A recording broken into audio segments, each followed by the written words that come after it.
Hello बच्चों, let's read the question. Question says a stone falls freely such that the distance covered by it in the last second of its motion is equal to the distance covered by it in the first 5 seconds. It remained in air for 4 options given here. We just have to talk about the solution. So बच्चों solution में हम सबसे पहले बात करेंगे की concept की. तो ध्यान रखिएगा, अगर हम डिस्प्लेसमेंट टाइम और इनिशियल वेलोसिटी में रिलेशन निकालते हैं तो वो आता है सेकेंड इक्वेशन ऑफ मोशन से, that is U T plus half A T square. अब यहां से अगर हम बात करें तो सारे केस में अगर हम बात करें तो u की वैल्यू जो होगी वो 0 होगी. जब कोई भी ऑब्जेक्ट जो है स्टार्ट करना शुरू किया है तो रेस्ट से शुरू किया है तो s इज इक्वल टू क्या आ जाएगा बच्चों, हाफ ए टी स्क्वायर के बराबर. अब कोई भी फ्री फॉल हो रहा है तो वहां पे a की वैल्यू जो होगी वो ग्रेविटेशनल एक्सीलरेशन लग रहा होगा.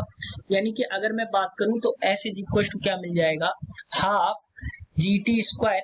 यानी g की वैल्यू क्या रखेंगे हम, 10 इंटू टाइम की वैल्यू जो है 5 सेकेंड तक वो चला है तो 5 सेकेंड के लिए अगर हम देखें तो क्या मिल जाएगा बच्चों, यहाँ से आपको मिल जाएगा 5 का स्क्वायर, ये आपको मिल जाएगा 125 मीटर. यानी कि इन 5 सेकेंड मैं लिख देता हूं, इन 5 सेकेंड डिस्प्लेसमेंट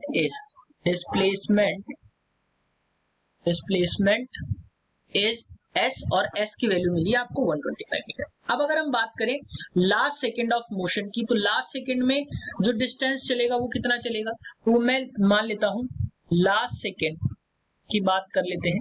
लास्ट सेकेंड में हमने मान लिया डिस्टेंस जो चलेगा, डिस्प्लेसमेंट जो चलेगा वो s डैश होगा और s डैश जो होगा वो क्या होगा, टोटल टाइम में चला हुआ डिस्टेंस माइनस इससे पहले चले हुए डिस्टेंस के बराबर. यानी ये लास्ट सेकंड है तो एस टी माइनस 1 के बराबर. अब अगर हम वैल्यूज को यहाँ पे पुट करें, नेक्स्ट स्लाइड में इसको देखते हैं, तो s डैश यानी कि लास्ट सेकंड के लिए आपको क्या मिल जाएगा बच्चों, s टोटल टाइम की बात करें U T plus half G T square के बराबर मिल जाएगा, माइनस एस टी माइनस 1 की अगर हम बात करें तो U T minus 1 plus half G T minus 1 का होल स्क्वायर.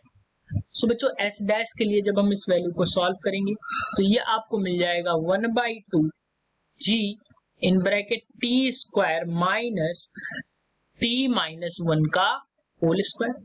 बच्चों यहां से जब हम एस डैश के लिए हम सॉल्व करेंगे तो एस डैश की वैल्यू जो आपको मिलेगी वो मिलेगी हाफ जी in bracket 2t minus 1. Square को खोलेंगे तो टी स्क्वायर से टी स्क्वायर वैल्यू जो है कट जाएगी. लेकिन अब क्वेश्चन के अकॉर्डिंग क्या है कि यही एस डैश जो 6 सेकेंड में चला है वो 5 सेकेंड के बराबर है, यानी s के बराबर है.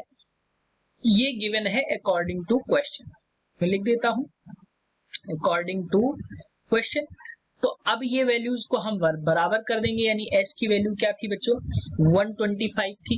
125 इक्वल्स टू s डैश यानी कि 1/2 जी 2t माइनस 1.